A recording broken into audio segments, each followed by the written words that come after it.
गोड़ लगे छी। हम छी रवि कौशल, फेर सन आपका ब्लॉग के जरिए अपने सबके बीच उपस्थित छी। अखन हम छी ओना तऽ अपने सब बुझि गेल होबै हम कतऽ छी। थंबनेल के जरिए या वीडियो के टाइटल के जरिए अखन हम फिर हम अपना अंदाज में बताबी जे हम अखन महेंद्र नगर नेपाल में छी। और नेपाल में देख सकै छियै ई जे नज़ारा छै रोड पर, यहाँ 4 लाइन रोड छै। और हमरा मालूम है अपने सब अगर आयल हैब एतऽ नेपाल आयल हैब तऽ एतऽ जरूर आयल हैब और एतऽ जरूर घूम फिर अपने सबके भेल होते। लेकिन अपने सब अगर नहीं आयल छी तऽ एतऽ जरूर आबी और एक बेर एतऽ के जे छै हम अपने सबके और बता दी जे हम अपने सबके पूरा महेंद्र नगर के एहि ब्लॉग के जरिए अपने सबके घुमाबी के कोशिश में छी। और चलू अपने सबके पूरा यूट्यूब के चैनल अपने देख रहल छी तऽ सब्सक्राइब कर देबै, लाइक कर देबै, शेयर कर देबै। ओना जे ई रोड अपने देख रहल छै ई रोड सीधा अपने के काठमांडू जाइ छै। काठमांडू तो ना दूर छै, एतऽ से 8 घंटा के सफर छै।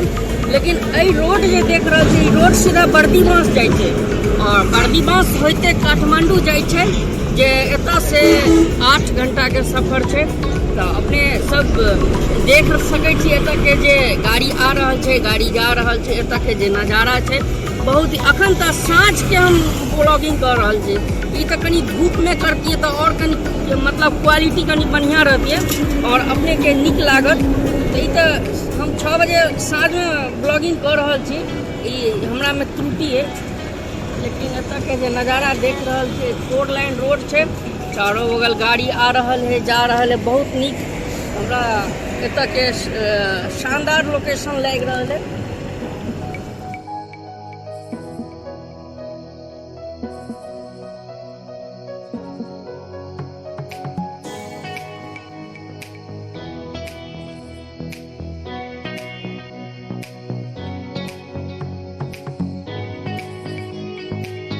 ई जे देख रहल छी अपने नेपाल में महेंद्र नगर शहर के जे अपने चारों कात सड़क छै, यातायात बाधित होइ छै और चारों कात एहन एहन मकानक घर सब जे लागैया कोनो बड़ा शहर हो।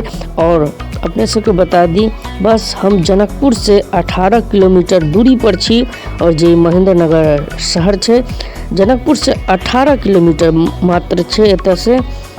कते देख रहल छै सड़क आवाजाही और आवागमन जे सड़क पर गाड़ी घोड़ा सबके अपने सबके देख कऽ बड़ नीक लागल हैत। हम आशा करै छी आश्वासन छी जे अपने सब्सक्राइब करबै, चैनल के लाइक करबै और पसंद आयत तऽ नीक कमेंट देबै।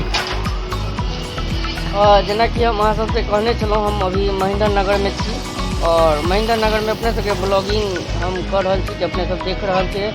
और बस एतबे आग्रह यह मार्केट छै, अथी से जे जेबै उम्हर मार्केट छै। ई 4 लाइन रोड छै और देख रहल छी गाड़ी आबि रहल छै, गाड़ी जा रहल छै। कते व्यस्त सड़क छै से अपने अनुमान लगा लेने हेबै। और यह छै जे काठमांडू सीधा जाइ छै एतऽ से बर्दीवास से काठमांडू 8 घंटा के सफर छै। यानी कि साँझ में बैठबै तऽ अहाँ भोरे उतरि जेबै। और शहर के जे क्षेत्रफल छै देखियो, ये क्षेत्रफल छै काफ़ी दूर में छै, कम से कम 1 किलोमीटर में हमरा लगैया ई मार्केट हेतै। और बहुत अपने आप में जे छै से हर चीज़ के तऽ अहाँ के बाजार भेटत, दुकान भेटत, जे चीज़ अहाँ ताकि सकै छियै से भेट सकैया। और ई जे जतऽ हम अभी पीछा देख सकै छियै ई चौक छै, ई चौक के नाम छै अमर चौक। और बहुत नीक एतऽ के जे छै बाजार के माहौल जे होइ छै हमरा सबके बढ़िया लागै छै। अभी रोड कात में छी, रोड कात में रहि कऽ ब्लॉगिंग करै छी। और अपने सबसे बस एतबे आग्रह, हमरा ब्लॉगिंग करऽ नहीं आबैया, जतबे अबैया अपने सबके लेल दै छी। विशेषतः आग्रह है कि चैनल के लाइक करी, सब्सक्राइब करी, शेयर करी। शेयर नहीं करी, शेयर हम अपने आप कऽ लेब।